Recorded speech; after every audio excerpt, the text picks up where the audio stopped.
जय राधा माधव कुंज बिहारी गोपी जन वल्लभ गिरिवर धारी यशोदानंदन व्रज जन रंजन यशोदानंदन व्रज जन रंजन तीरा हरे कृष्ण रतिलाल प्रभु वेलकम વનચારી ખૂબ ખૂબ હૃદયપૂર્વક નું સ્વાગત છે આપ સૌનું ઇસ્કોન મેંગલુરુ શ્રી શ્રી રાધા ગોવિંદ મંદિર કુલાઈ તરફથી આજે આપણે બધા મળી રહ્યા છે લેવલ 1 અને 43મી બેચ અધ્યાય 11 માની ચર્ચાઓ કરવા માટે. અત્યાર સુધી આપણે 10 અધ્યાયની ચર્ચાઓ પૂર્ણ કરી ચૂક્યા છીએ અને આજે આપણે 11મા અધ્યાયમાં એન્ટર થઈ રહ્યા છીએ, જેનું નામ છે વિશ્વરૂપ દર્શન. ખૂબ સરસ. હરે કૃષ્ણ. જગદીશ પ્રભુએ સરસ મજાનું તિલક કરેલું છે, મને દેખાય છે. અરે વાહ યાર, થેન્ક યુ. સરસ. હરે કૃષ્ણ પ્રભુ. હરે કૃષ્ણ. તિલકનું ખૂબ મહત્વ છે, એમાં ખાસ ગોપીચંદનનું ખૂબ જ મહત્વ આ લેખાયેલું છે.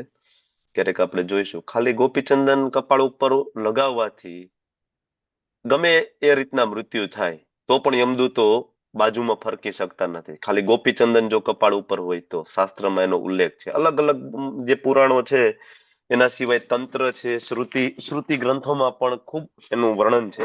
ગોપીચંદન અને ઉર્ધ્વપુંડનું ખૂબ મહત્વ છે. યસ પ્રભુ, થેન્ક યુ.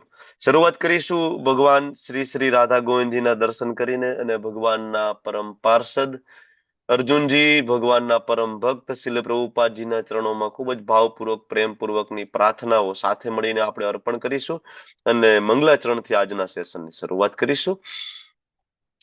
ઓમ અજ્ઞાનતિમિરાંધસ્ય જ્ઞાનાંજન શલાકયા ચક્ષુરુન્મિલિતમ યેન તસ્મૈ શ્રી ગુરુવે નમઃ. શ્રી ચૈતન્ય મનોભીષ્ટમ સ્થાપિતમ યેન ભૂતલે સ્વયં રૂપકદા મહ્યમ દદાતિ સ્વપદાંતિકમ વંદેહમ શ્રી ગુરौ શ્રીયુતાપદકમલમ શ્રી ગુરુન વૈષ્ણવાંશ્ચ શ્રી રૂપમ સાગ્રજાતમ સગણ રઘુનાથાન્વિતમ તમ સજીવમ સાદ્વૈતમ સાવધૂતમ પરિજન સહિતમ કૃષ્ણ ચૈતન્ય દેવમ શ્રી રાધા કૃષ્ણ પાદાન સગણ લલિતા શ્રી વિશાખાન્વિતાંશ્ચ. હે કૃષ્ણા કરુણા સિંધુ દીનબંધુ જગતપતે ગોપેશ ગોપિકા કાંત રાધા કાંત નમસ્તુતે. તપ્ત કાંચન ગૌરાંગી શ્રી રાધે વૃંદાવનેશ્વરી વૃષભાનુસુતે દેવી પ્रणमामि हरि प्रिये. वाञ्छा कल्पतरुभ्यश्च कृपा सिन्धुभ्य एव च पतितानां पावनेभ्यो वैष्णवेभ्यो नमो नमः. नमः ओम वैष्णवपादाय कृष्णपृष्ठाय भूतले श्रीमते भक्ति वेदांत स्वामी निति नामिने. नमस्ते सरस्वती देवे गौरवाणी प्रचारिणे निर्विशेष शून्यवादी पाश्चात देश तारिणे. जय श्री कृष्ण चैतन्य प्रभु नित्यानंद श्री अद्वैत गदाधर श्रीवासदि गौर भक्त वृंद. हरे कृष्णा कृष्ण कृष्णा हरे हरे हरे राम राम राम हरे हरे. હરે કૃષ્ણ પ્રભુજી. હરે કૃષ્ણ. વેલકમ હેતલ જોશી માતાજી, વેદાંશ પ્રભુ, રમેશ પટેલ પ્રભુ, અંકિતા પટેલ માતાજી, વિક્રમી કૃષ્ણ પ્રભુ, મીરા ભટ્ટ માતાજી, ચંદ્રિકા વાસિયા માતાજી, અવી ખારવા પ્રભુ, મોના માતાજી, જ્યોતિ માતાજી. યસ, આટલાના વિડીયો ઓન છે. યસ, શશી માતાજી અને યસ દીપક શુક્લા પ્રભુ, વેલકમ. સ્વાગત છે તમારું લોકોનું આજના આ સેશનમાં. યસ, વિક્રમી કૃષ્ણ પ્રભુ, હું તમને કોસ્ટ બનાવું છું. બેકગ્રાઉન્ડ નોઈઝ જોઈ લેજો. ચેટ બોક્સમાં કઈ પ્રશ્ન આવે, તમને એવું લાગે આન્સર આપવા છે તો આન્સર આપી શકશો તમે. અને આપણા ભાવિન પ્રભુ, યસ યસ, ભાવિન પ્રભુ તમે પણ બેકગ્રાઉન્ડ જોઈ લેજો. Okay, yes, thank you. શરૂઆત કરીશું આજના સેશનની. ખૂબ સુંદર અધ્યાય વિશ્વરૂપ દર્શન. આમ જોઈએ તો આ વિશ્વરૂપ દર્શન છે ને, એ ભક્તો માટે નથી. કોના માટે નથી? ભક્તો માટે નથી. ભગવાનના જે અનન્ય ભક્ત હોય, જે ભક્તિમાં લીન હોય, ડૂબેલા હોય, એને વિશ્વરૂપ સાથે કઈ લેવા દેવા નથી.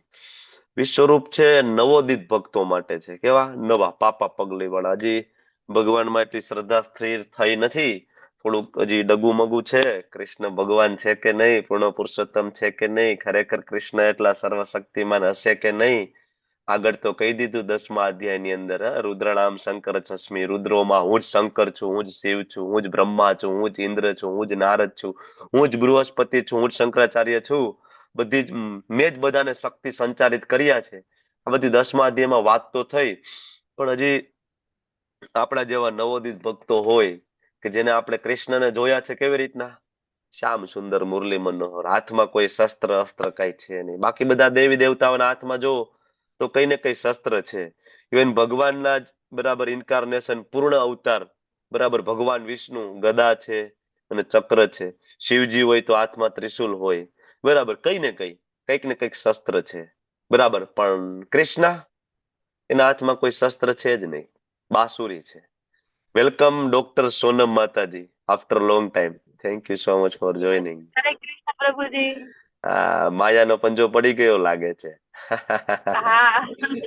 અરે વેલ, યસ, થેન્ક યુ. ફરીથી કનેક્ટ થઈ જાવ એટલે ઘણું. બરાબર ને? યસ. હા, કૃષ્ણ એકચ્યુઅલી પ્રભુજી. વચ્ચે ગ્રુપમાં જોઈન નહોતી ને, એટલે ખ્યાલ નતો આવતો કે ક્યારથી બેચ શરૂ થઈ ને એવું બધું.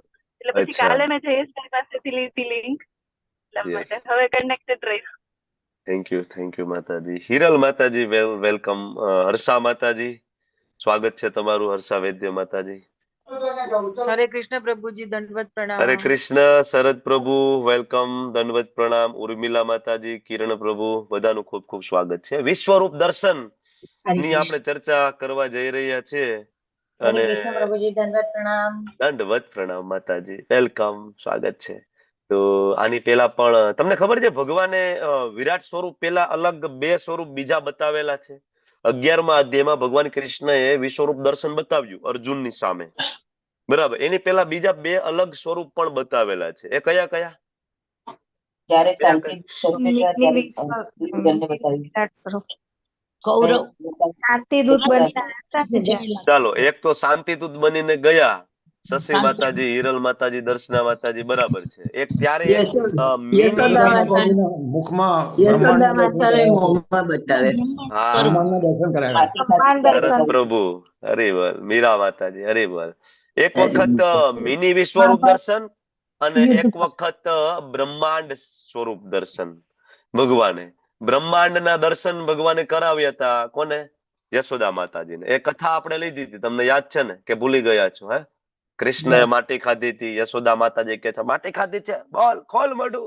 બરાબર, ભગવાન મોઢું ખોલે તો અનંત બ્રહ્માંડના દર્શન કરાવે. તો એક એવું બ્રહ્માંડ દર્શન ત્યાં થયું અને એક મિની વિશ્વરૂપ દર્શનનું પણ થયું. ક્યાં? કૌરવોની રાજસભામાં, જેમાં ધૃતરાષ્ટ્ર, દુર્યોધન, દુશાસન, શકુની થી લઈને ભગવાનના ભક્ત એવા ભીષ્મદેવ, વિદુરજી, પાંડવો બધાની ઉપસ્થિતિમાં બતાવેલું છે. એ સમયે પણ વિશ્વરૂપ દર્શન થી અંજાઈ ગયેલા કોણ? અભક્તો. બરાબર, અને સમજી જ ના શક્યા કે આ કૃષ્ણ એ ભગવાન છે કે કોઈ છલિયો છે કે દુતારો છે. આ તો કઈ માયાવી હોય એવું લાગે છે. પણ એક્ઝેક્ટ તેની સામે ઉભા છે વિદુરજી, બરાબર, ભીષ્મદેવ, એ હાથ જોડીને ઉભા છે. વાહ, મારા ભગવાને વિશ્વરૂપ દર્શન બતાવ્યું. મારા નારાયણ, મારા વિષ્ણુ, મારા ગોવિંદ, મારા કૃષ્ણ. કારણ કે એને ખબર છે. બરાબર ને? તો એવું વિશ્વરૂપ દર્શનનું લાભ આજે તમને બધાને અને મને મળવા જઈ રહ્યો છે.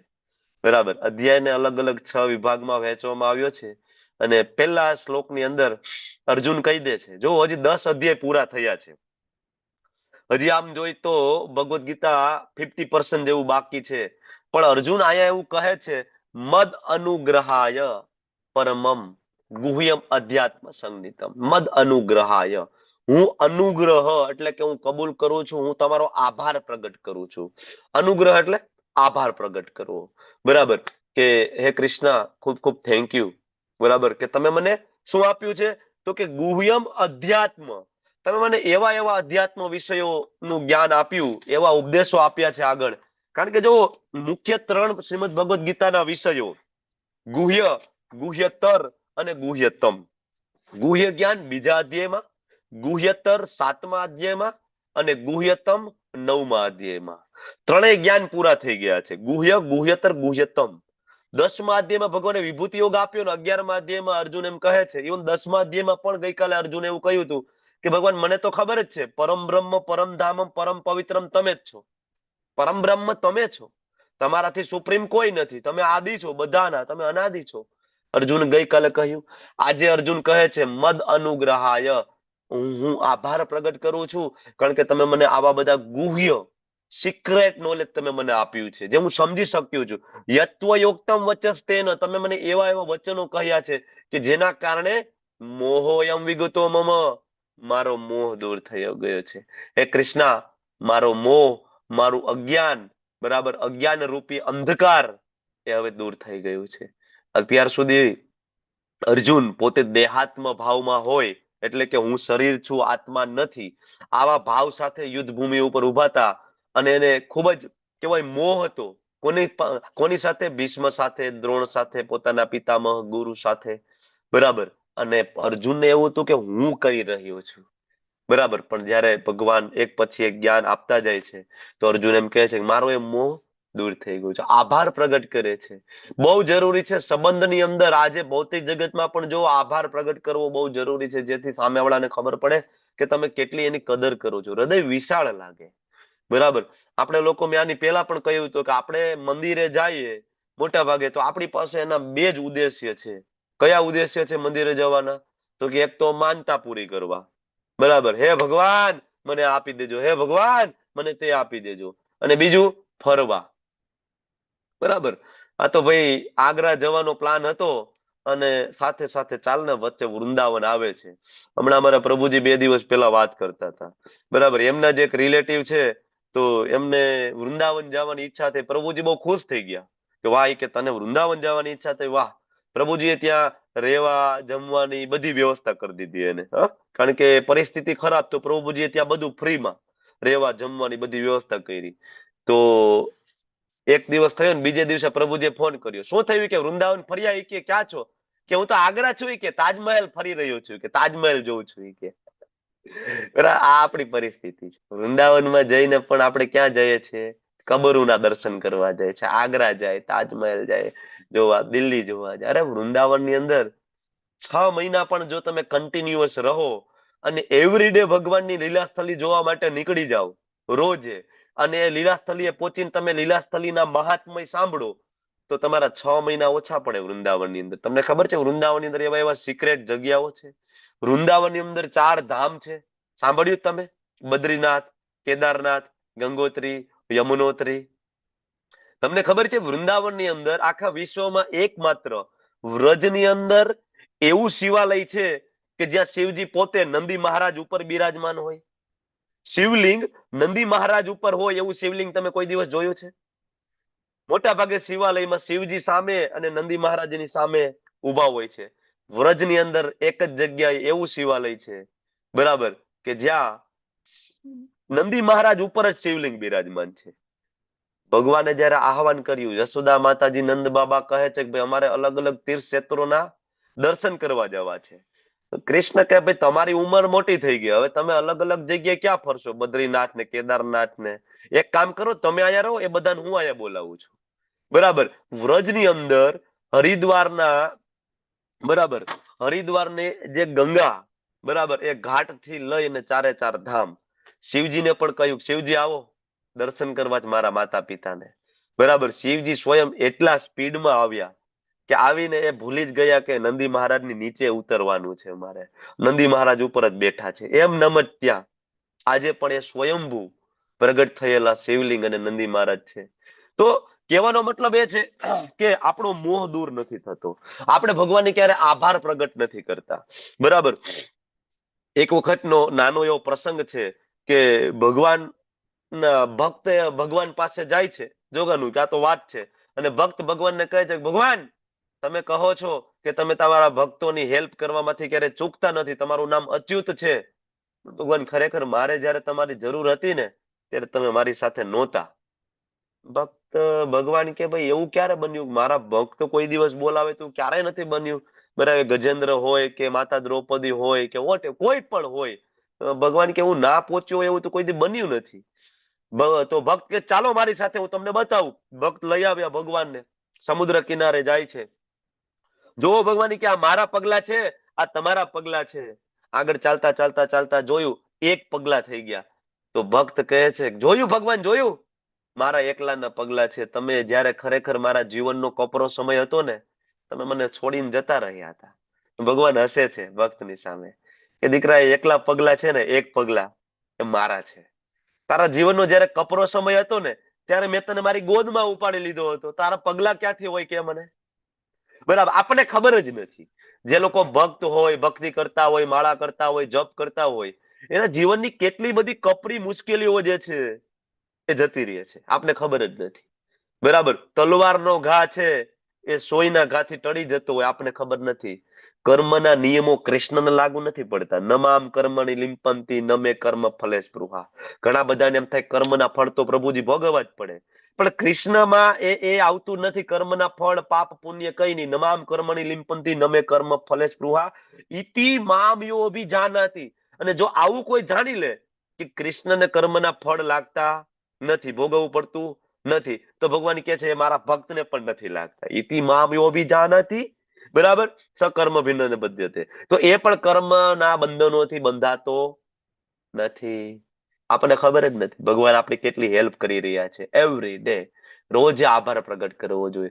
સૂતી વખતે ભગવાનને કહેવું જોઈએ, ભગવાન ખૂબ ચુનૌતી ભરેલો દિવસ હતો, પણ તમે મારી સાથે હતા તો સરસ રીતના દિવસ પસાર થયો. તમે લોકો ઘણા અહીંયા અમારા વહાલા વૈષ્ણવો છે કે ઘણા સમયથી માળા કરતા હશે, જપ કરતા હશે.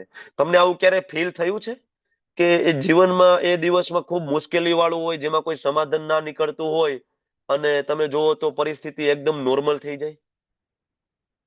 તમને અનુભવ થયો હશે. બરાબર. તમને શું લાગે છે? એ કઈ ઓટોમેટિક નથી. ભગવાન હંમેશાના ભક્તોની વહારે આવે છે. બરાબર. સૂતી વખતે, જમતી વખતે અને સવારમાં ઉઠતી વખતે, આ 3 વખત તો ભગવાનનો આભાર પ્રગટ કરવો જોઈએ. બરાબર. જો ડોક્ટર અશ્વિની માતાજી કે છે કે યસ અનુભવ થયો છે, થાય. બરાબર. જેટલી તમારી શરણાગતિ, ઘણા એમ કે અમે માળા કરીએ છીએ અમને હજી અનુભવ નથી થયો. યસ, જેટલી શરણાગતિ, જેટલી તમારી શરણાગતિ હશે એટલું કૃષ્ણ તમને રેસિપ્રોકેટ કરશે.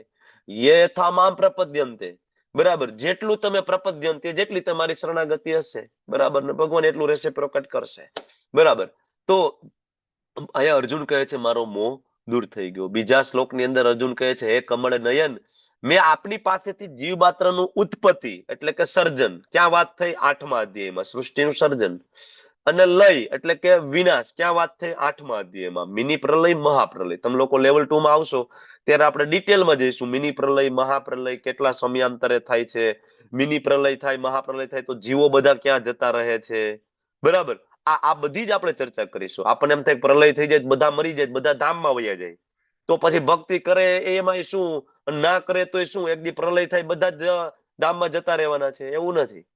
મિની પ્રલય, મહાપ્રલયમાં જીવોનું સ્થાનાંતર ક્યાં થાય છે, બધી ચર્ચા આપણે લેવલ 2 માં 8મા અધ્યાયમાં કરીશું. તો અહીંયા અર્જુન કહે છે કે તમે મને સમજાવ્યું ઉત્પત્તિ વિશે, લય વિશે વિસ્તારપૂર્વક, અને તમારા અક્ષય મહિમાનો મેં અનુભવ કર્યો. ભગવાનનો મહિમા ક્યાં કહ્યો? આગળ 10મા અધ્યાયમાં વિભૂતિ યોગમાં, કે ભગવાન તમે તમારી વિભૂતિ, તમારો મહિમા કહ્યો, અને મેં તો એનો અનુભવ કર્યો છે. અર્જુન કહે છે કે મેં સાંભળી અને અનુભવ કરી લીધો છે, સાંભળીને જ. બરાબર. અને અર્જુન કહે છે કે હે કમળ નયન, ભગવાનના જ્યારે એના ભક્તો ગુણગાન ગાય તો કમલ નયન, ભગવાનના અંગ ઉપાંગોને શેની સાથે કમ્પેર કરવામાં આવે? કમળ સાથે. તમને એમ થાય ગુલાબ સાથે કેમ નહીં? બરાબર. ગુલાબ સાથે કેમ નહીં? તો આચાર્ય એવું સમજાવે છે કે આ જગતની અંદર જે કમળ છે ને એ આ ભૌતિક જગતનું નથી. કમળ છે એ પુષ્પા ભૌતિક જગતનું નથી. કઈ રીતના કહી શકીએ? તો કે આ જગતની અંદર સૌ પ્રથમ જીવાત્મા કોણ પ્રગટ થયા? બ્રહ્મા. બ્રહ્મા પ્રગટ થયા પછી એને 14 લોકનું નિર્માણ કર્યું ને આપણે આવ્યા. પણ બ્રહ્મા પેલા પણ કોઈક વસ્તુ પ્રગટ થઈ હતી. શું પ્રગટ થઈ હતી બ્રહ્મા પહેલા? કમળ. કમળ. ગર્ભોદક્ષાય વિષ્ણુજીના નાભીમાંથી બ્રહ્માજીના પેલા પણ જે વસ્તુ પ્રગટ થઈ એ કમળનું ફૂલ હતું. અને એ કમળના ફૂલ પર પછી બ્રહ્માજી પ્રગટ થયા ને. એટલે કમળ છે બ્રહ્માજી પણ પેલા, બ્રહ્માથી પણ પેલા. બ્રહ્મા પછી 84 લાખ યોનિઓ આવી, એમાં કમળ કયો કે પછી ગમે તે ગલગોટા કયો કે મોગરા કયો, એ બધું પછી, પણ કમળ સૌથી પહેલા. એટલે ભગવાનને જયારે ગુણગાન ગાવામાં આવે ત્યારે હંમેશા કુંતી મહારાણી કે છે ને, શ્રીમદ ભાગવતમ સ્કંદ 1 અધ્યાય 8 શું કે છે? નમો પંકજ નાભાય, નમો પંકજ માલિને, નમો પંકજ નેત્રાય, નમસ્તે પંકજ આંગ્રય. એવી જ રીતના સેમ આ જે કમળ સાથે સરખાવીને ભગવાનની સ્તુતિ શિવજી કરે છે. રુદ્ર ગીત સ્કંદ 4 લેવલ 2 માં આવશો ત્યારે આપણે ચર્ચા કરીશું. શિવજી સેમ નમો પંકજ નાભાયથી શરૂઆત કરે છે કૃષ્ણની વાસુદેવની સ્તુતિ કરવાનું.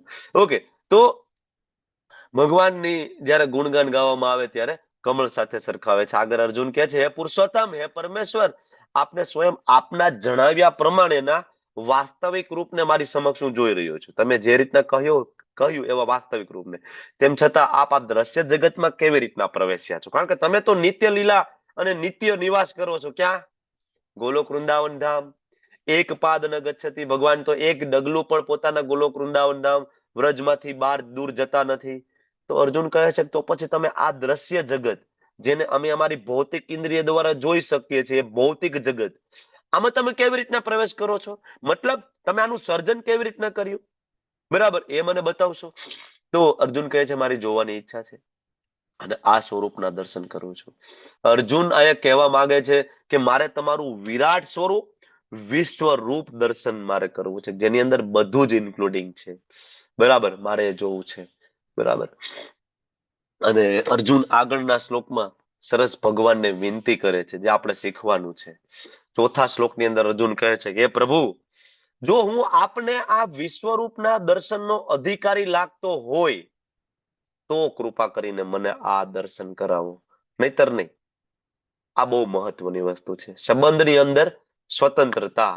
આપણે થોડીક માળા કરી લઈએ, થોડાક દિવસ 16 માળા કરી લઈએ, તિલક કરી મંદિરે જવા માંડીએ, અને જો આપણા જીવનમાં કઈ અઘટિત ઘટના બને તો આપણે શું કહી ભગવાનને? ભગવાન, કોઈ ના મળ્યું તમને સમાજની અંદર કોરોના થવા માટે, હું એક જ હતો, બીજા બધા આનંદ કરે છે, પાપીઓ બધા, હું માળા કરું મને. બરાબર, આપણે તરત કેવું કે નહીં, હું એનો અધિકારી છું, મને મળવું જોઈએ. હું તમારી ભક્તિ કરું છું તો મને ભૌતિક સુખ મળવું જોઈએ. હું તમારી ભક્તિ કરું છું તો મને પ્રોટેક્શન મળવું જોઈએ. ભાગવતમની અંદર સરસ સુખદેવજી વેદવ્યાસજી લખે છે કે ભક્તિ કેવી હોવી જોઈએ? અહેતુકી અને અપ્રતિહતા. સવે પુંસા પરો ધર્મ યતોર ભક્તિર અધોક્ષજે. અધોક્ષજની ભક્તિ કેવી હોવી જોઈએ? કેવી?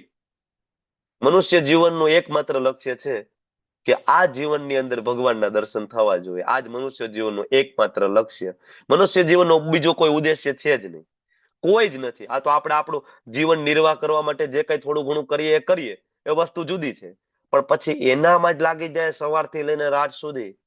બરાબર, તમને એમ થાય પ્રભુજી જીવન જીવવા માટે બધું કરવું પડે, શું ફરક પડે? શું ફરક પડે? પેલા કદાચ તમે 10,000ની જોડી કપડા પહેરતા હોય, 1,000ની જોડી તમે પહેરો, ચાલો કદાચ ઓછું કમાવ તો શું ફરક પડે? 1,000ની જોડી કપડા પહેરો. બરાબર, મૂળ તો ઉદ્દેશ્ય એકનો એક જ છે ને, શરીર ઢાંકવાનો. બરાબર, તો અલ્ટિમેટ ઉદ્દેશ્ય શું છે જીવનનો? તો કે એક વખત અધોક્ષજના દર્શન થાય. અધોક્ષજ એટલે કોણ? કૃષ્ણ, વિષ્ણુ. બરાબર, એના એક વખત દર્શન થાય. તો એ ભક્તિ કેવી હોવી જોઈએ? અહેતુકી. અહેતુકી એટલે કોઈ એમાં સ્વાર્થ નથી. ભગવાન કાંઈ નથી જોઈતું, કાંઈ નહીં. હમણાં આપણા બરાબર નથવાણીભાઈ, એમને કહ્યું હતું ઉપેન પ્રભુ કે નરસિંહ મહેતાના ભજનમાં નરસિંહ મહેતા શું કહે છે કે ભાઈ જન્મ ઉપર જન્મ થાય ને તોય વાંધો નથી, જન્મ ઉપર જન્મ થાય તોય કોઈ વાંધો નથી, બરાબર. વૈષ્ણવજન છે તો મુક્તિની પણ કામના કરતા નથી. જે મુક્તિ માટે હિમાલયમાં બરફમાં બેઠા બેઠા ઋષિમુનિઓ તપ કરે છે. ઓ બરાબર, આખું શરીર થીજી જાય, આજુબાજુમાં રાફડા થઈ જાય, બરાબર, પણ તો મુક્તિની કામના કરે. પણ ભગવાનના ભક્તો મુક્તિ પણ નહીં, ન ધનમ ન જનમ, બરાબર, ધન પણ નહીં, જન પણ નહીં, ન સુંદરીમ કવિતામ વા જગદીશ કામયે, મમ જન્મની જન્મની. ભગવાન જન્મ ઉપર જન્મ આપો, પણ તમારી ભક્તિ આપો. ભક્તિ કેવી? અહેતુકી. અહેતુકી, અપ્રતિહતા. આ બે શબ્દ બહુ જ મહત્વના છે ભક્તિમાં આગળ વધવા માટે. તો તમને દર્શનનો અધિકારી લાગતો હોય તો, નહીતર કઈ વાંધો નહીં. ભગવાન તમે સ્વતંત્ર છો. તમે કેવા છો? સ્વતંત્ર છો. અને ઇન્ડિપેન્ડન્સ છે એ સંબંધમાં બહુ જરૂરી. આજકાલના રિલેશનશિપમાં સ્વતંત્રતા નથી, બરાબર. નવા નવા સંબંધો હમણાં જે કઈ થાય છે, બરાબર, લગ્ન થાય, બોયઝ ગર્લ્સ ના સંબંધ, એમાં સ્વતંત્રતા નથી. લગ્ન થાય એટલે તરત એકબીજા ઉપર હાવી થઈ જાય. હું કહું એમ જ તારે કરવાનું, હું કહું એને જ તારે ફોન કરવાનો, હું કહું તારે એની સાથે જ સંબંધ રાખવાનો, હું કહું તો તારે પિયર જવાનું. બે એકાબીજા ઉપર આવી રીતના હાવી થઈ જાય ને અલ્ટિમેટલી સંબંધનું ગળું ઘોટાઈ જાય.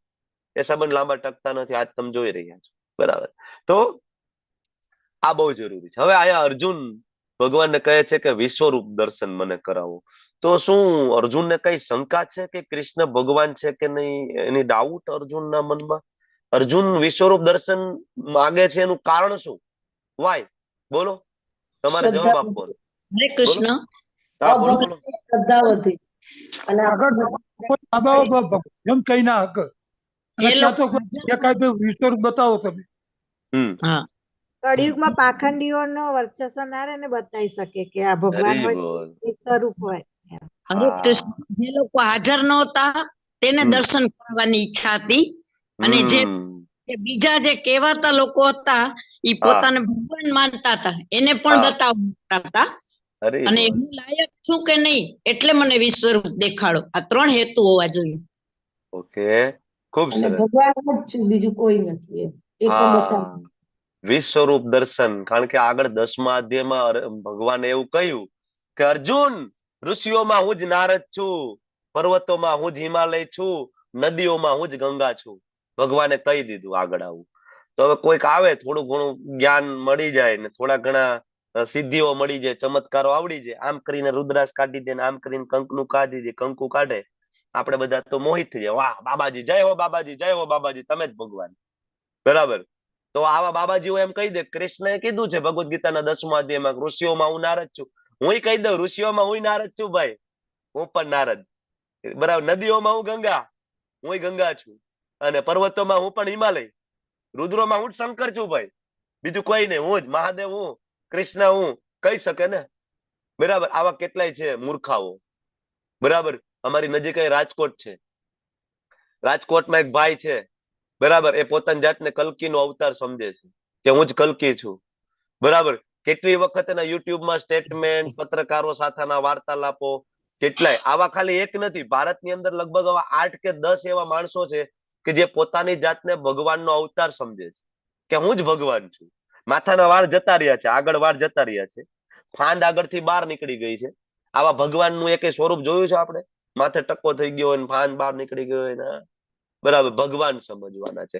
તો આવા બધા જે મૂર્ખાઓ છે, જે પાખંડીઓ છે, એક તો એના માટે અને એના ફોલોવર્સ માટે. આના ફોલોવર્સ હોય, ફેન ફોલોવિંગ, આવા નહીં, બરાબર. માણસો આ નહીં માનતા હોય, ન્યાય બેઠા હોય પોલોઠી વાળીને તાલીઓ પાડતા હોય, એને સાંભળતા હોય, ખબર જ નથી ક્યાં સાંભળવાનું, કોની પાસેથી સાંભળવાનું. તો એ બધા માટે અર્જુન પૂછે છે કે ભગવાન તમે એકવાર બતાવી દો.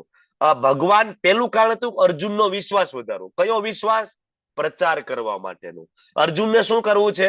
પ્રચાર. અર્જુનને ખબર પડી ગઈ. અર્જુન આગળ કહ્યું ને, પરમ બ્રહ્મ પરમ ધામ, મારો મોહ જતો રહ્યો છે, તમે જ ભગવાન છો. તો ભગવાનનો પહેલો ગોલ હતો કે અર્જુનનો વિશ્વાસ વધે કે એ પ્રચાર કરી શકે. અર્જુન બીજાને કહેવા જઈ રહ્યા છે, જોયો મારા ભગવાન છે, મારો મિત્ર છે, એ જ નારાયણ છે, એ જ વિષ્ણુ છે, બરાબર. બીજું તો કે જ્યાં આપણા જેવા હાજર નહોતા એ બધાને બતાવવા માટે, પ્રમાણ. અને ત્રીજું, ભવિષ્યમાં જે કઈ મૂર્ખાઓ, પાખંડીઓ એમ કે હું દેવતા છું, હું ભગવાન છું, તો એના માટે એક માપદંડ. કોઈ તમને એમ કે હું ભગવાન છું એટલે કહેવાનું વિશ્વરૂપ દર્શન બતાવો, તો એ તમને એવું કહેશે કે વિશ્વરૂપ દર્શન તો હું બતાવું પણ તમારી પાસે દ્રષ્ટિ નથી, મને જોઈ શકાય. તમારે કહેવાનું ભગવાને અર્જુને દિવ્ય દ્રષ્ટિ આપી હતી, તમે પણ મને દિવ્ય દ્રષ્ટિ આપો કે જેથી હું તમારા વિશ્વરૂપના દર્શન કરી શકું, બતાવો મને. બરાબર. તો આવા બધા મૂર્ખાઓ, પાખંડીઓ. હિઝોલીનેસ રાધા ગોવિંદ મહારાજ સરસ મજાનું કહે છે. બરાબર. તમને ખબર છે કે જયારે મંદરાચલ પર્વતને લઈ આવ્યા સમુદ્ર મંથન કરવા માટે દેવતાઓ, બરાબર, અને વાસુકી નાગને, બરાબર, એમાં રવૈયો બનાવ્યા, એક બાજુ દૈત્ય એક બાજુ દેવતા, અને વાસુકી નાગનું દોરડું અને મંદરાચલ પર્વતને મૂક્યા અને એ વલોવતા હતા, પણ એ સ્થિર નહોતો રહેતો, તો નીચે કુર્મ તરીકે ભગવાનનો વિસ્તાર થયો. કોણ? ભગવાનનો જે એક અવતાર કુર્મ, કાચબા તરીકે. અને એ કાચબાની પીઠ ઉપર મંદરાચલ પર્વત મૂકીને પછી એ લોકોએ સમુદ્ર મંથન કર્યું.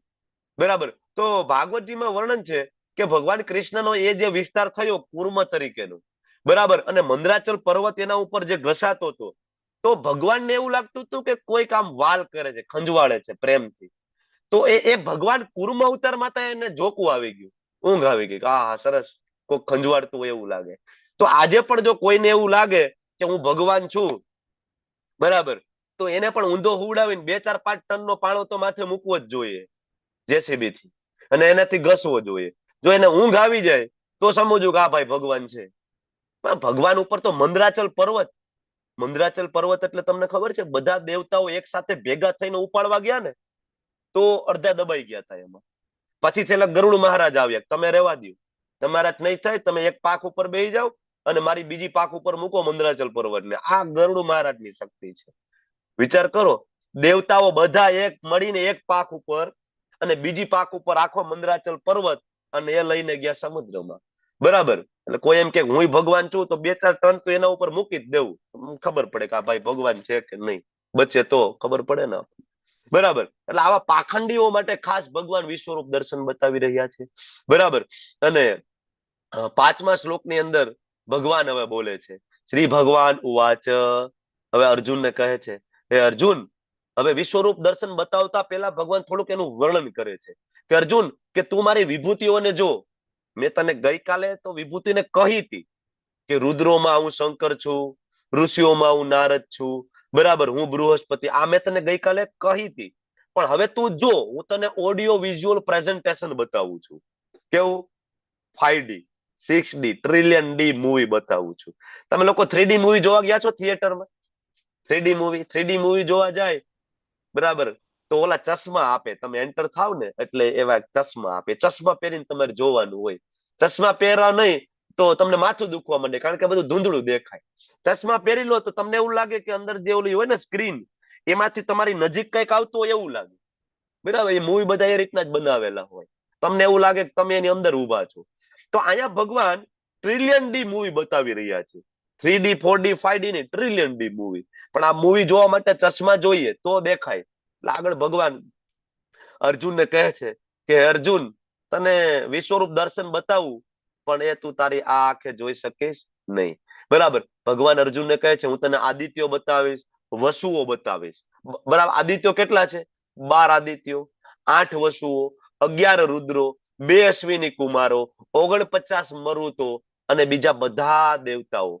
આ બધાને હું તને બતાવીશ. મેં તને ગઈકાલે કહ્યું હતું ને કે રુદ્રોમાં હું શંકર છું, હું તને બતાવું. જો શિવજીનું સ્વરૂપ બતાવું મારામાં જ. વિષ્ણુ શું જોવું છે? બોલ તારે. હનુમાનજી શું જોવું છે? બધા જ સ્વરૂપ એક સાથે ભગવાન એને બતાવ્યું. જો બધું મારામાંથી જ આવે છે. આશ્ચર્યમય રૂપોને તું જો કે આની પહેલા કોઈ દી કોઈએ જોયા કે સાંભળ્યા પણ નથી. First time.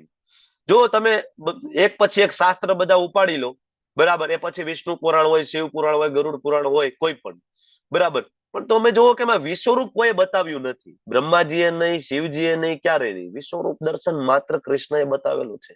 ભગવદ્ ગીતાની અંદર ભગવાન આગળ પણ કહે છે અને અત્યારે પણ કહે છે. બરાબર. હવે અર્જુન શું કામ વિશ્વરૂપને જોઈ શક્યા? તો ભગવાન એને કહે છે કે અર્જુન, તું જે કઈ જોવા ઈચ્છતો હોય એ બધું અત્યારે જ જો. ઇવન અર્જુન તારે ભવિષ્યનું કઈ જોવું હોય તો એ પણ જોઈ લે. એવું નથી કે હું તને અત્યારે જ બતાવું લાઈવ. આપણી પાસે અત્યારે ટેકનોલોજી છે તો આપણે તો લાઈવ જોઈ શકીએ. ક્યાંક ક્રિકેટ મેચ ચાલતો હોય તો આપણે કેવું કરીએ? લાઈવ જોઈ શકીએ. અને રેકોર્ડેડ હોય તો ભૂતકાળનું જોઈ શકીએ. પણ તમે ભવિષ્યનું જોઈ શકતા નથી. ટીવીમાં જોઈ શકો, પણ ભગવાન અર્જુનને કહે છે કે અર્જુન, તારે ભવિષ્યનું કઈ જોવું છે એ પણ જોઈ લે, યુદ્ધનું રિઝલ્ટ જોવું છે ચાલ જોઈ લે, આગળ શું આવે યુદ્ધનું રિઝલ્ટ આવે એ પણ જોઈ લે, બરાબર. સર્વ તારે જે કઈ જોવાની છે બધું આ વિશ્વરૂપમાં છે, અને એક જ જગ્યાએ સ્થાવર અને જંગમ બધું જ હાલતું ચાલતું એ પણ જોઈશ, અને પહાડો પણ તું જોઈ લે, વૃક્ષો પણ જોઈ લે, સ્થાવર અને જંગમ બધું. પણ નતું મામ શક્ય છે દ્રષ્ટુમ અને નેવ સ્વચક્ષુષા, તારી આ સ્વચક્ષુષા છે ને એ ભૌતિક છે, અને એના દ્વારા નતું મામ શક્ય છે, તું આ દર્શન કરી શકીશ નહીં. તો ભગવાન કહે છે દિવ્યમ દદામી તે ચક્ષુ, હું તને દિવ્યમ દદામી તે ચક્ષુ, હું તને દિવ્ય ચક્ષુ આપું છું, દિવ્ય નેત્રો આપું છું, પશ્યમે યોગમ ઐશ્વરમ, ત્યારે તું મારા એ યોગ ઐશ્વર્યને જોઈ શકીશ. હવે અર્જુન જેવા ભગવાનના મહાન ભક્ત, એના મિત્ર, બરાબર, એ પણ જો ભગવાનનું ઐશ્વર્ય એની આંખ દ્વારા ના જોઈ શકતા હોય, તો એ કહેવાતા કેટલા બધા મૂર્ખાઓ આપણને એમ કે મને પણ કૃષ્ણ હોય, ભગવાન હોય તો મને પણ દર્શન આપે ને મને પણ બતાવે. તને બતાવે પણ તારી યોગ્યતા છે, પાત્રતા છે, જેટલી પાત્રતા હોય બરાબર એટલું ભગવાન રેસિપ્રોકેટ કરે, બરાબર. પાત્રતા ના હોય એને બતાવીને ફાયદો શું, સમજી નથી શકવાના ને. એટલે ભગવાન કહે છે કે આગળ પણ ભગવાને એક શ્લોકમાં કહ્યું છે નાહમ પ્રકાશ સર્વસ્ય યોગ માયા સમાવૃત, બરાબર, મૂઢો એમ ના અભિજાનાતિ, મૂર્ખાઓ મને જાણી શકતા નથી, હું તો મારા યોગ માયાથી આવૃત થઈને પ્રકાશની અંદર છુપાઈ જાઉં છું. એટલે એ લોકો ધ્યાનમાં બેસે, તપમાં બેસે, બહુમાં બહુ તો પ્રકાશ સુધી પહોંચી શકે ને એવું કહે ભાઈઓ બહેનો ત્યાં ખાલી પ્રકાશ છે, ભગવાન જેવું કઈ છે જ નહીં, પ્રકાશ પ્રકાશ પ્રકાશ, બીજું કઈ છે જ નહીં. ભાઈ પણ ભગવાન એમાં છુપાયેલા છે. ભગવદ ગીતામાં કીધું નાહમ પ્રકાશ સર્વસ્ય યોગ માયા સમાવૃત, મૂઢો એમ નામી જાનાતી, મૂર્ખાઓને ભગવાન નથી દર્શન આપતા. તું ભક્તિ કર, નરસિંહ મહેતાને સાક્ષાત દર્શન થયા છે. નરસિંહ મહેતાએ ભજનમાં એવું નથી લખ્યું કે મને પ્રકાશના દર્શન થયા હતા, અને પ્રકાશ આવ્યા હતા અને મારા પિતાજીનું શ્રાદ્ધ કરીને ગયા હતા. સંત તુકારામે એવું નથી લખ્યું, બરાબર, કે ભગવાન સ્વયં સંત તુકારામની સાથે આવ્યા, બરાબર. પછી કેટલાય બધા છે, બરાબર, કે જેમાં ભગવાન પોતે આવીને એના ઘડા બનાવી દીધા છે, કુંભાર બન્યા છે, ગોરા કુંભાર, યાદ છે ને તમને? ભગવાન સ્વયં, બરાબર, ગોરા કુંભારના હાથ કપાઈ ગયા, ભગવાન સ્વયં કૃષ્ણ માતા રૂક્ષ્મણી એમની ઘરે રોકાણા અને કુંભારનું કામ કર્યું, મટકા બનાવી દીધા અને મટકા વેચ્યા બેઠા બેઠા. ત્યાં પ્રકાશ નહોતો આવ્યો, નિરાકાર કોક આવ્યું, ખબર ના પડી, અને મટકા ઉડતા હતા હવામાં, કાં તો કે નિરાકાર આકાર તો હોય નહીં, દેખાય નહીં, મટકા ઉડતા હતા, મટકા એની મેળે બનતા હતા. આવું કોઈ લખ્યું? નરસિંહ મહેતાએ, મીરાબાઈએ, સંત તુકારામે કોઈ લખ્યું છે? બધાય કહે છે કે ભગવાનનું સ્વરૂપ છે, બે હાથ, નાક, કાન, મોઢું.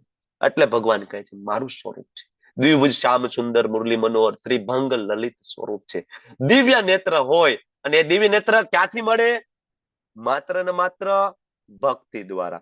ભક્તિ સિવાય કોઈ ઓપ્શન નથી. આજે આ અધ્યાયના અંતે ભગવાન એ પણ આપણને કહેશે કે ભગવાનના દર્શન માત્ર ભક્તો કરી શકે, બાકી ગમે એટલું કરે શક્ય નથી. ત્યારે સંજય આગળ કહે છે કે રાજા, આ પ્રમાણે કહીને સર્વ યોગ શક્તિના પરમેશ્વર એવા પરમ યોગી ભગવાને અર્જુનને વિશ્વરૂપનું દર્શન કરાવ્યું. એક તો ધૃતરાષ્ટ્ર બિચારો આમે મૂંઝાયેલો હતો 10મા અધ્યાય સુધી, અને 11મા અધ્યાયમાં જેવું વિરાટ સ્વરૂપ બતાવ્યું, સંજય પાછા કે છે જોયું કે ભગવાન હવે વિશ્વરૂપ દર્શન બતાવે છે. ધૃતરાષ્ટ્રના હાજા ગગડી ગયા કે અત્યાર સુધી તો ખાલી વાતો થઈ. 10મા અધ્યાયમાં ભગવાને કીધું રુદ્રોમાં હું શંકર છું, બરાબર, અને હું જ નારદ, હું જ હિમાલય, હું જ ગંગા, અને આ તો સાક્ષાત બતાવે છે કે હું જ કાલ છું. ધૃતરાષ્ટ્ર કે હવે તો ગયા કામથી. તોય 18 અધ્યાય સમજ્યા પછી પણ એને સમજાણું નહીં કે કોકને કયો દુર્યોધનને, બરાબર, અહીંથી ઘોડા મોકલો કે આની સામે યુદ્ધ ના કરે, આ પોતે કાલ છે, આ પોતે કાલોના કાલ મહાકાલ છે, બરાબર, આની સામે યુદ્ધ ના હોય. તો પણ ના સમજી શકે, બરાબર. આગળ 10મા 11મા શ્લોકની અંદર હવે વર્ણન કરી રહ્યા છે કે અર્જુને વિશ્વરૂપમાં શું જોયું.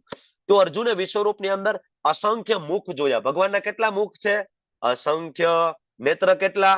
અસંખ્ય, બરાબર, અને અસંખ્ય આશ્ચર્યમય દ્રશ્ય જોયા. ભગવાનના અસંખ્ય મુખ છે. તમારે ત્યાં ભગવાન જમવા આવે, સેમ ટાઈમ હું ભોગ લગાડું તો મારે ત્યાં આવે. કેટલા મુખ છે? અસંખ્ય. એવું નથી આપણે એકાંતમાં કઈ ખોટું કામ કરી નાખીએ અને આપણને એમ થાય ભગવાન થોડા જોવે, એને તો બે જ આંખો છે, એ તો ગોલોકમાં હોય. ભગવાન કે દીકરા મારે અસંખ્ય આંખો છે, હું તો ગમે ત્યાં હું જોઈ શકું છું. અસંખ્ય. ભગવાનની આંખો કેટલી છે? અસંખ્ય. આ રૂપ અને એક દિવ્ય આભૂષણો. ભગવાનના આભૂષણો કેવા હતા? દિવ્ય, આપણા જેવા ભૌતિક નહીં.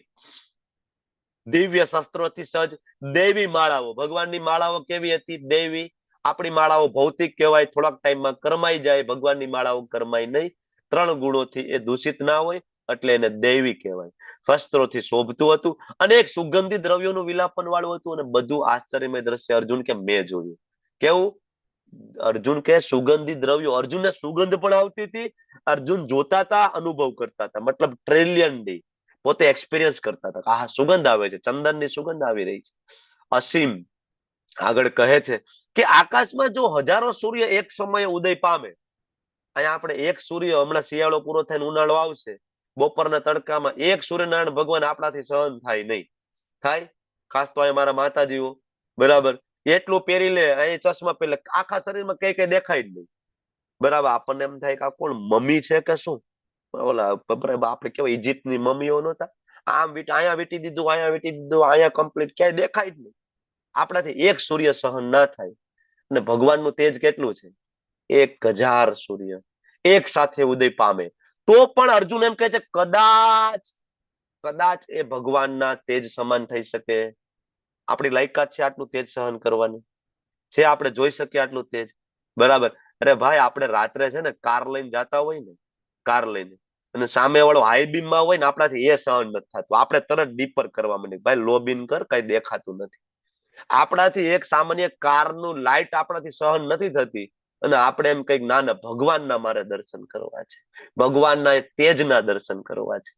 આગળ કહે છે તે વખતે અર્જુને ભગવાનના વિશ્વરૂપમાં એક જ સ્થાનમાં રહેલા હજારો ભાગોમાં વિભક્ત બ્રહ્માંડના અનંત આવિર્ભાવોનું દર્શન કર્યું. ગોલોક ચાર્ટમાં આપણે જોયું કે એક જ બ્રહ્માંડની અંદર બ્રહ્માંડ છે એ વિભક્ત થયેલું છે. એક બ્રહ્માંડ વિભક્ત થયેલું કેટલામાં? 14 લોકમાં. એક બ્રહ્માંડમાં કેટલા લોક છે? 14 માળની બિલ્ડિંગ છે. એની નીચે 28 પ્રકારના નર્ક છે. આપણે જોયું હતું ને. અર્જુન એ બધું જોઈ રહ્યા છે કે હજારો ભાગોમાં વિભક્ત બ્રહ્માંડ છે. અહીંયા 14 લોક, અહીંયા 14 લોક, અહીંયા 14 લોક, અહીંયા 14 લોક.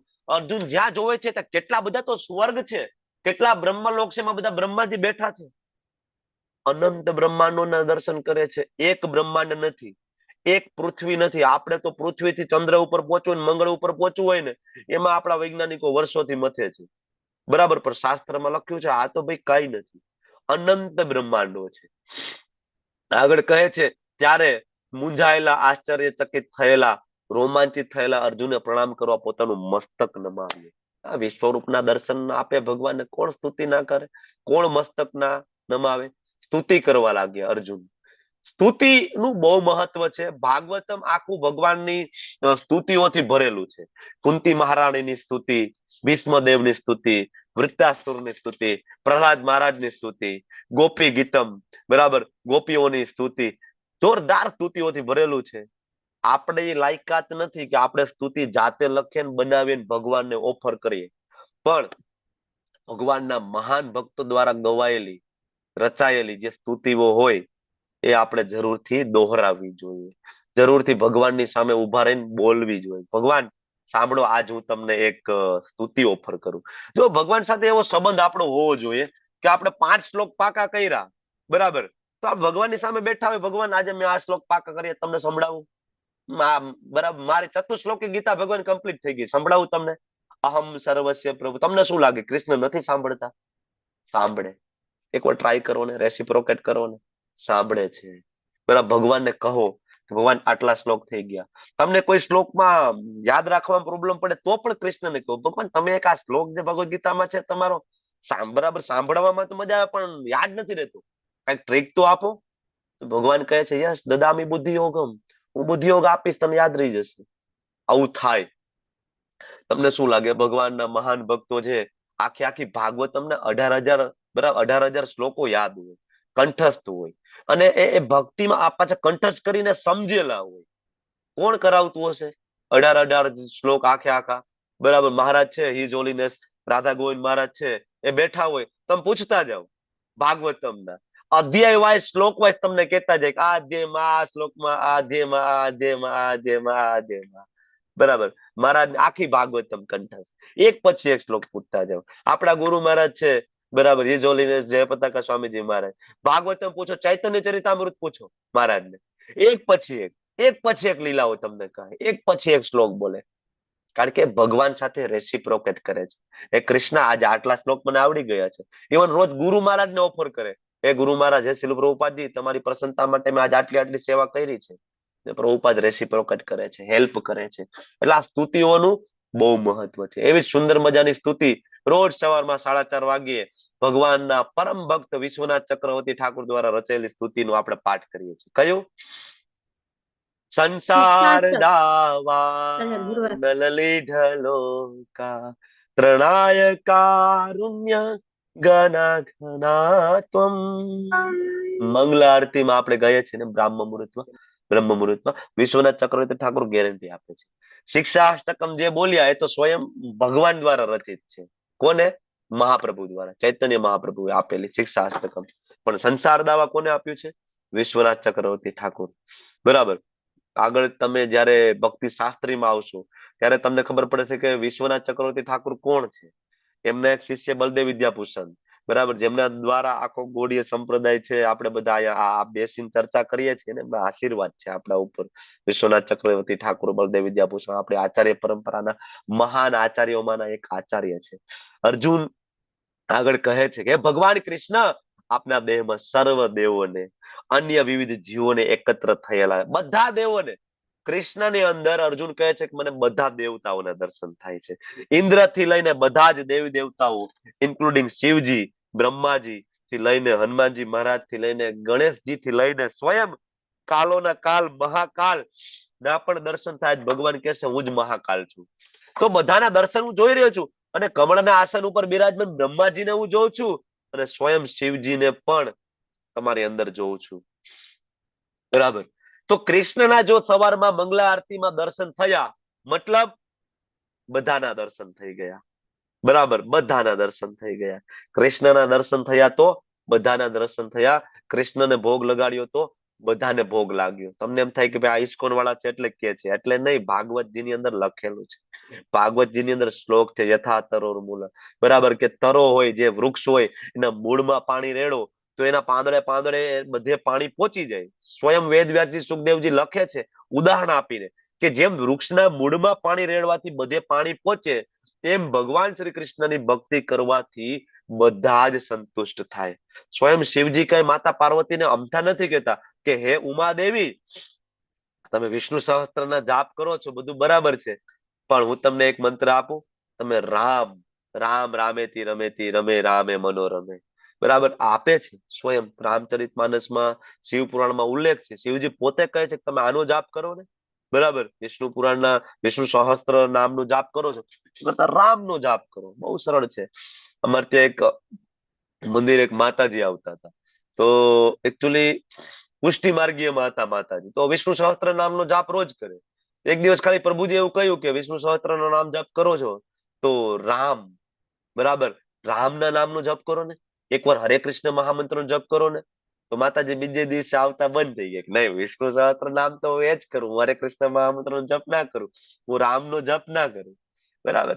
એટલે ક્યારેક આપણે શાસ્ત્ર વાંચતા નથી ને, તો આપણને ખબર નથી એક્ઝેક્ટ કે સ્વયં શિવજી માતા પાર્વતીને એમ કહે છે કે તમે આ જપ કરો, અને એ જ શિવજી સ્કંદ પુરાણની અંદર માતા પાર્વતીને કહે છે કે તમે હરે કૃષ્ણ મહામંત્રનો જપ કરો. સ્કંદ પુરાણની અંદર, પછી યજુર્વેદની અંદર, અને બ્રહ્માંડ પુરાણના ઉત્તરખંડમાં પણ હરે કૃષ્ણ મહામંત્રનો ઉલ્લેખ મળે. કલિસંત્રણ ઉપનિષદમાં મળે. બરાબર, ત્યાં પણ કહે છે. તો શિવજી, બ્રહ્માજી, બીજા બધા ઋષિઓ અને દિવ્ય સર્પોને જોયા.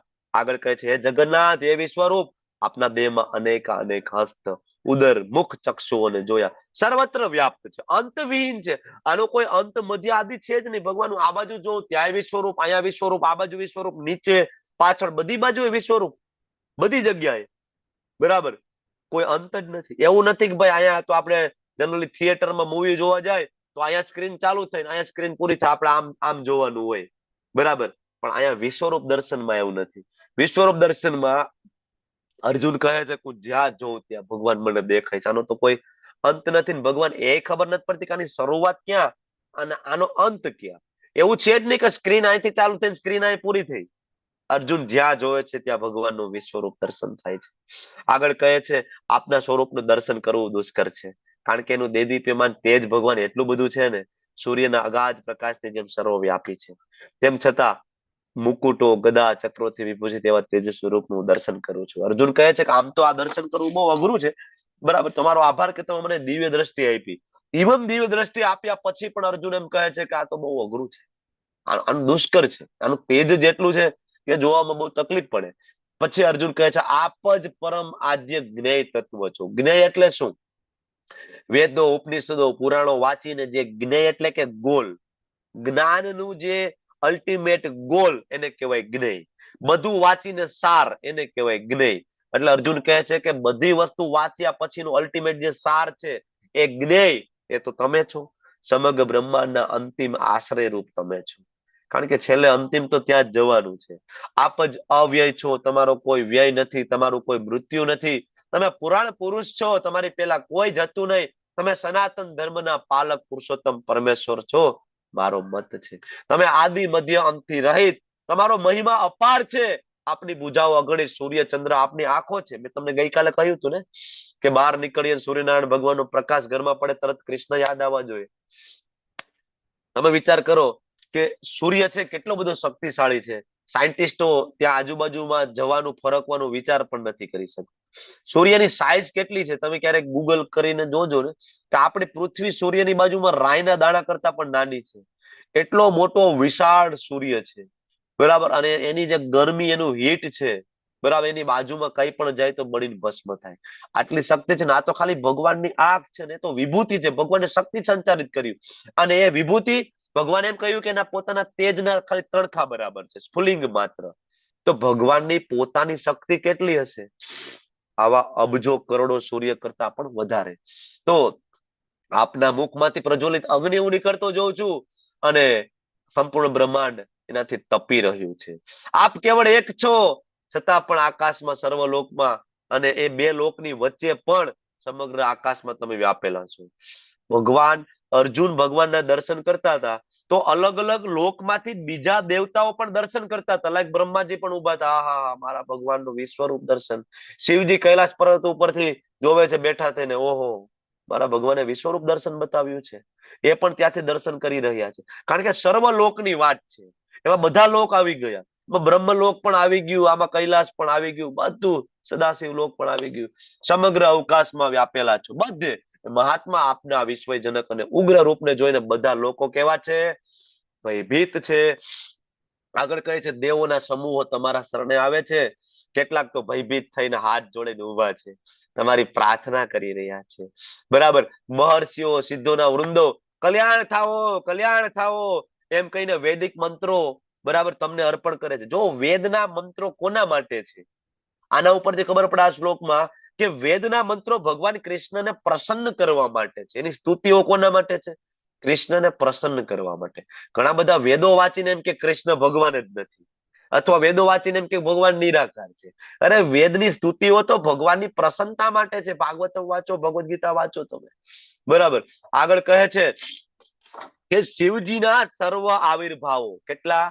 11 રુદ્રો, આદિત્યો 12 આદિત્યો, 8 વસુઓ, સાધ્યો, વિશ્વદેવો, બંને અશ્વિની કુમાર, 49 મરુતો, બરાબર, અને પિતૃગણો, ગંધર્વ, યક્ષ, અસુર, બધા તમારું દર્શન કેવું કરી રહ્યા છે?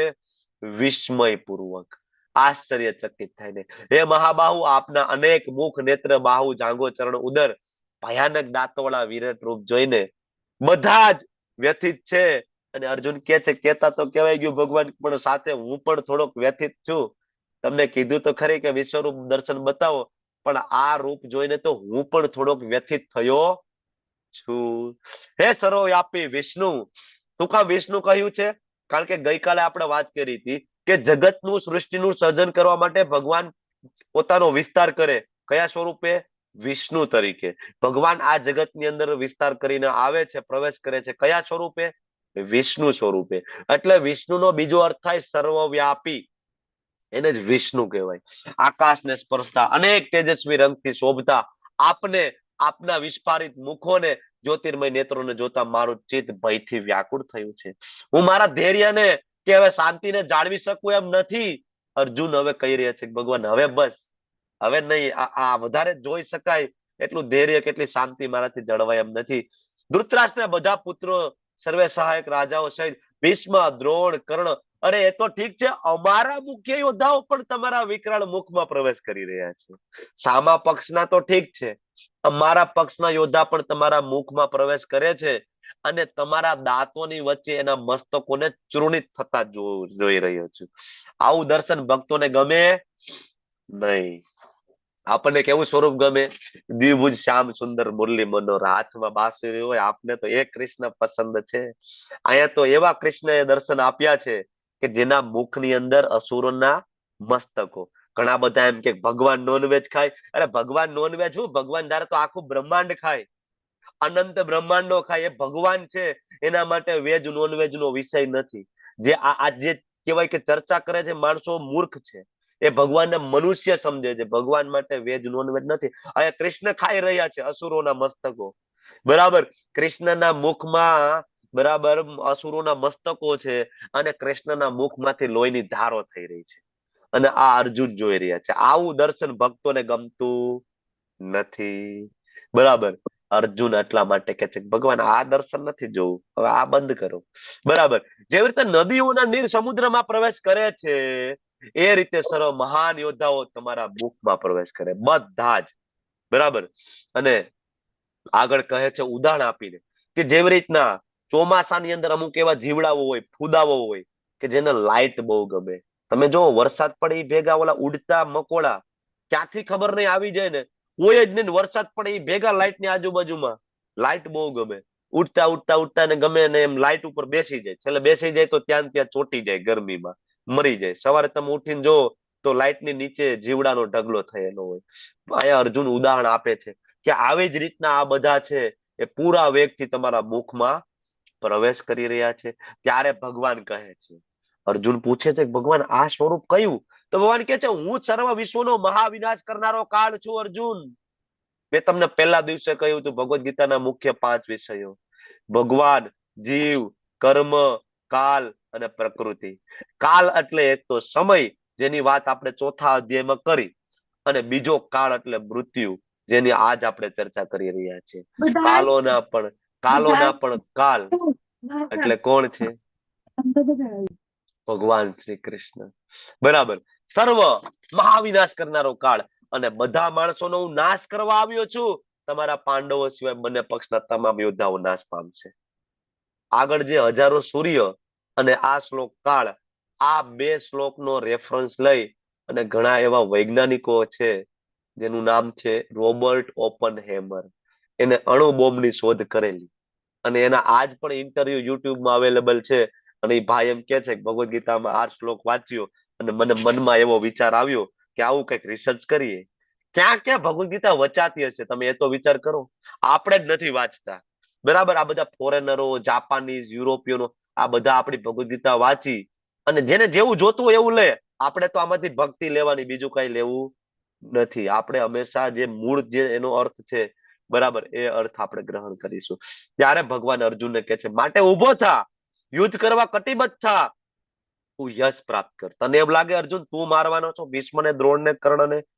જોઈ લે, આ બધા ઓલરેડી કિલ, આ બધાને મેં મારી નાખ્યા છે. અર્જુન, કાળ તો હું છું, તું નહીં મારે તો તને શું લાગે છે કે આ બધા બચી જવાના છે? અરે અર્જુન, આ બધા એ જ દિવસે મરી ગયા હતા કે જે દિવસે રાજ્યસભામાં માતા દ્રૌપદીનું વસ્ત્ર હરણ થયું અને આ બધા મુખ પ્રેક્ષકો બનેલા હતા.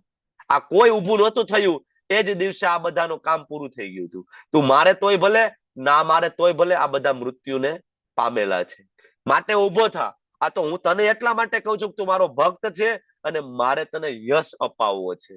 આગળ જતા તને યાદ કરશે કે અર્જુન જેવો મહાન યોદ્ધા હતો, ગાંડીવધારી, કે જેને મહાભારતના યુદ્ધની અંદર પ્રચંડ બળ બતાવ્યું હતું. હું ઈચ્છું છું તારું યશ ફેલાય, માટે તું ઉભો થા. અમારી યોજના છે, બધા મૃત્યુ પામેલા છે. હે સવ્ય સાચી, તું તો યુદ્ધમાં નિમિત્ત માત્ર છે.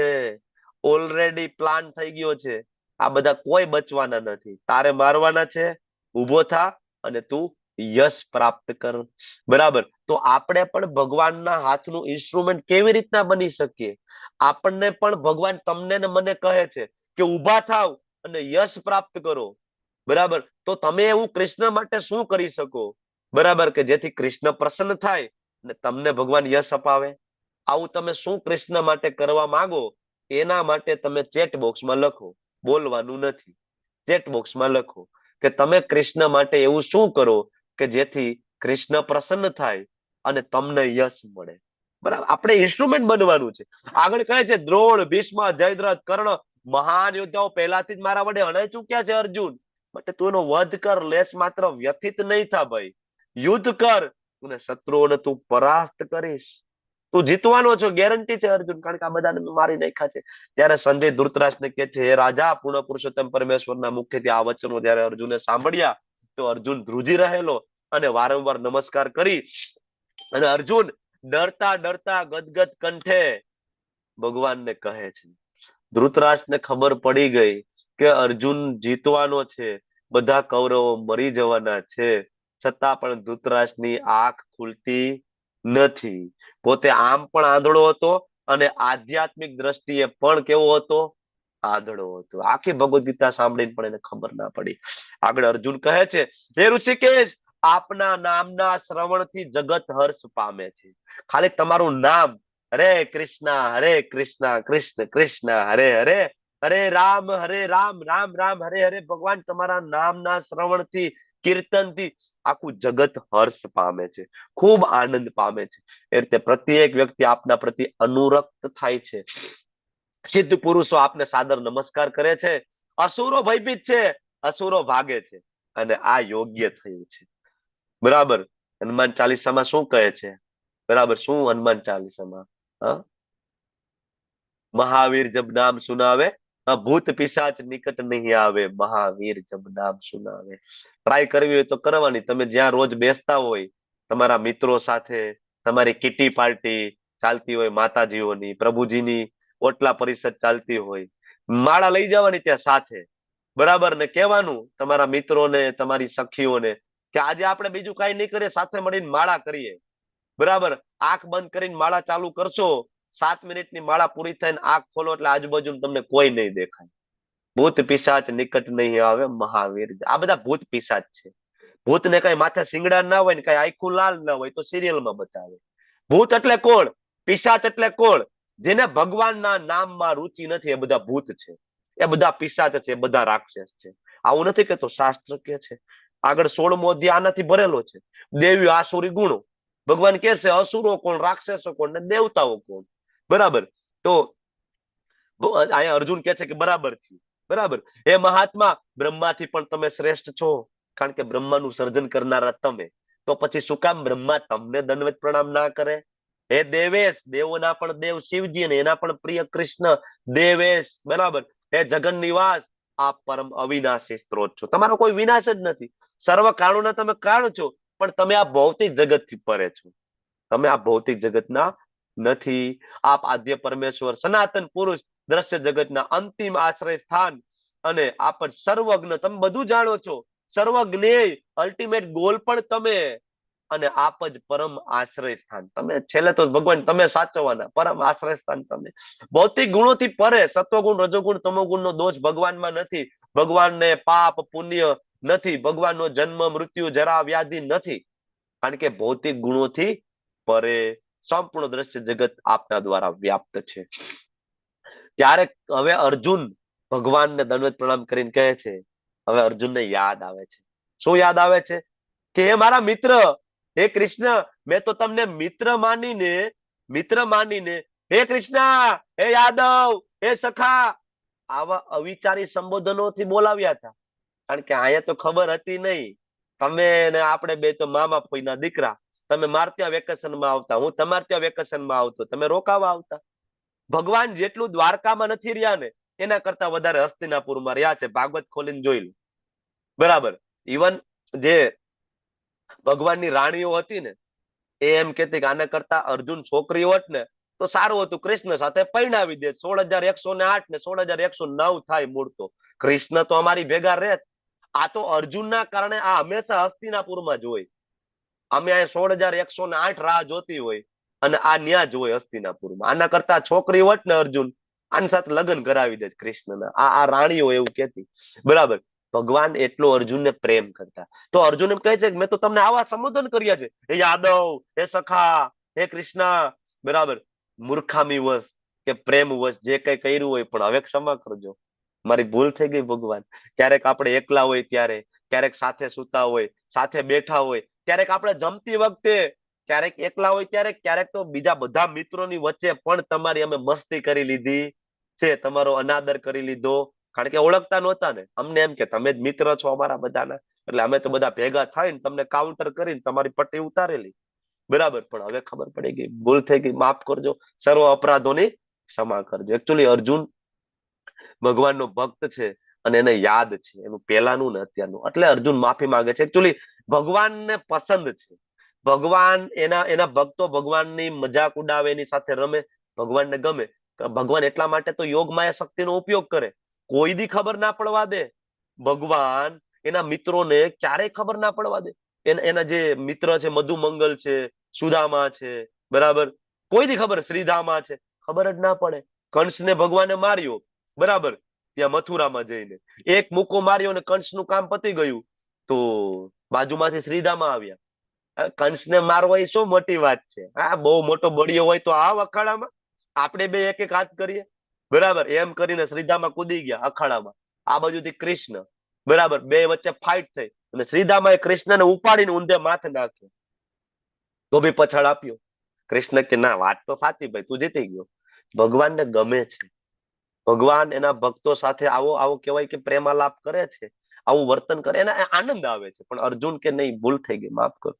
મારા માટે અભૂતપૂર્વ એવા આપના વિશ્વરૂપના દર્શન કરીને હું આનંદ વિભોર થયો છું. મારું મન ભયથી વિચલિત છે.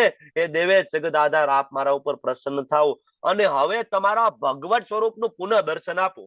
વિશ્વરૂપ આયા પૂરું કરો અને મારા ભગવત સ્વરૂપ વાળું દર્શન, જે આ જગતમાં તમે પ્રવેશ કર્યા, એ હવે અર્જુન થોડુંક વધારે ક્લેરિટી આપશે.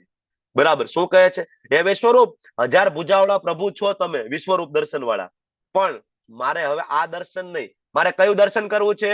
મુકુટધારી, ચતુર્ભુજ, કે જેમાં શંખ, ચક્ર, ગદા અને પદ્મ હોય, આવું દર્શન તમે કરાવો. ઘણા બધાને એમ થાય કે ભગવાન વિષ્ણુમાંથી કૃષ્ણ આવે, એના માટે આ ખાસ શ્લોક છે, 45 થી લઈને આગળના શ્લોકો. કૃષ્ણમાંથી વિષ્ણુ આવે, એમાં અહીંયા બહુ ક્લિયર કટ ભગવાન અને અર્જુન વચ્ચેનો સંવાદ છે. અર્જુન એમ કહે છે કે તમે જ વિષ્ણુ છો, તમારામાંથી જ વિષ્ણુ આવે છે, મને ખબર છે. તમે વિશ્વરૂપ બતાવ્યું ને, હવે લગે આજ તમે એ બતાવી દો તમે જ વિષ્ણુ છો ને તમારામાંથી વિષ્ણુ આવે. ચતુર્ભુજ નારાયણ છે, તમારો જ એક વિસ્તાર છે, એ પણ બતાવી દો. કારણ કે આ બધા પાર્ટિસિપેન્ટને તો એવું છે કે ભગવાન વિષ્ણુમાંથી કૃષ્ણ આવ્યા છે. તમે એક કામ કરો ને પ્રભુ, એ બતાવી દો, ચતુર્ભુજ નારાયણ. બરાબર. એ કુરુવીર શ્રેષ્ઠ. હવે ભગવાન કહે છે કોને? અર્જુનને. એ કુરુવીર શ્રેષ્ઠ, તારાથી પૂર્વે મારા વિશ્વરૂપને કોઈ કદી જોયું નથી. આ ફર્સ્ટ ટાઈમ બતાવ્યું છે ભાઈ, ઓડિયો વિઝ્યુઅલ પ્રેઝન્ટેશન. અર્જુન, તને પહેલી વાર કોઈ જોયું નથી. કારણ કે ભૌતિક જગતમાં મારું આ રૂપનું દર્શન વેદાધ્યયનથી નહીં, યજ્ઞ કરવાથી નહીં, દાન કરવાથી નહીં, સત્કર્મો કરવાથી નહીં, કે નહીં તો કઠોર તપથી પણ મારું દર્શન ના થાય. તો ભગવાનનું દર્શન કેવી રીતના થાય? એ ભગવાન આગળના શ્લોકમાં હમણાં આપણને કહે છે. તો ભગવાન હવે અર્જુનને કહે છે કે અર્જુન, તું મારા ભયાનક રૂપને જોઈને વ્યથિત થયો છો, મૂંઝાઈ ગયો છે? તો એક કામ કર, આને પૂરું કરીએ ભાઈ. આમ તો હજી મારે ઘણું બધું બતાવવાનું છે. વિશ્વરૂપ હજી તો તે જોયું છે, શરૂઆત કરી આપણે, બરાબર. પણ હવે તને એવું લાગે છે તું મૂંઝા છો, ડર લાગે છે, ચાલ, તારી ખુશી શેમાં છે? તું જેમાં આનંદિત હોય, મને એમાં આનંદ છે. ચલો સમાપ્ત કરવાને. બરાબર. એ મારા ભક્ત, વ્યથાઓમાંથી મુક્ત થા. હવે તું શાંત મનથી તને ગમતા મારા સ્વરૂપનું દર્શન કર. તે કહ્યું ને ચતુર્ભુજ નારાયણ સ્વરૂપ જોવું છે, ચલ તને એ બતાવું. બરાબર. તને ગમતું સ્વરૂપ બતાવું. ત્યારે સંજય કહે છે કે અર્જુને આ પ્રમાણે કહ્યું ને, તો પૂર્ણ પુરુષોત્તમ પરમેશ્વર કૃષ્ણએ વિશ્વરૂપ બતાવ્યું, એમાંથી સીધું કયું સ્વરૂપ બતાવ્યું? હવે ચતુર્ભુજ નારાયણ બતાવ્યું. અર્જુને ચતુર્ભુજના દર્શન પણ કર્યા, વિષ્ણુ સ્વરૂપ. અને પછી ભગવાન એના ઓરિજિનલ દ્વિભુજ સુંદર શ્યામ સુંદર સ્વરૂપમાં આવી ગયા. છેલ્લે કયું સ્વરૂપ આવ્યું? પાછું દ્વિભુજ, 2 હાથ વાળું સ્વરૂપ આવી ગયું. અને હવે ભયસ્ત્રત અર્જુન હતો એ ઉત્સાહિત થયો. બરાબર. હવે તમે યાદ રાખજો આપણે કયા સ્વરૂપમાં છેલ્લે પહોંચ્યા છીએ. વિશ્વરૂપ પૂરું થયું, ચતુર્ભુજ પણ પૂરું થયું. હવે ભગવાન અર્જુનની સામે કયા સ્વરૂપે ઉભા છે? દ્વિભુજ વાળા. વિશ્વરૂપ પૂરું, ચતુર્ભુજ પૂરું, દ્વિભુજ સ્વરૂપે ઉભા છે. અને જ્યારે અર્જુને ભગવાન કૃષ્ણનું તેમના મૂળ રૂપમાં દર્શન કર્યું, મૂળ રૂપ એટલે કયું? દ્વિભુજ. ત્યારે તેણે કહ્યું કે જનાર્દન, આપનું આ અત્યંત સુંદર મનુષ્ય સમાન રૂપનું દર્શન. મનુષ્ય સમાન કયું છે? વિશ્વરૂપ મનુષ્ય સમાન છે? નથી, 1000 હાથ છે. ચતુર્ભુજ મનુષ્ય સમાન છે? નહીં, 4 હાથ છે. તો આપણા મનુષ્ય સમાન કયું? દ્વિભુજ શ્યામ સુંદર. બરાબર. એટલે અર્જુન એમ કહે છે કે આ મનુષ્ય સમાન રૂપનું દર્શન કરી અને હવે સ્વસ્થ ચિત્ત વાળો થયો છું, મારી મૂળ પ્રકૃતિને પ્રાપ્ત કરી છે. તમારે પણ તમારી મૂળ પ્રકૃતિને પ્રાપ્ત કરવી હોય તો રોજ સવારે 4:30 વાગ્યે ભગવાન એના મૂળ સ્વરૂપનું દર્શન આપે છે. ઇસ્કોન મેંગલુરુ શ્રી શ્રી રાધા ગોવિંદ ભગવાન છે. દ્વિભુજ શ્યામ સુંદર મુરલી મનોહર એમના પ્રિયતમા શ્રીમતી રાધા રાણી સાથે દર્શન આપે છે. આવો દર્શન કરવા માટે.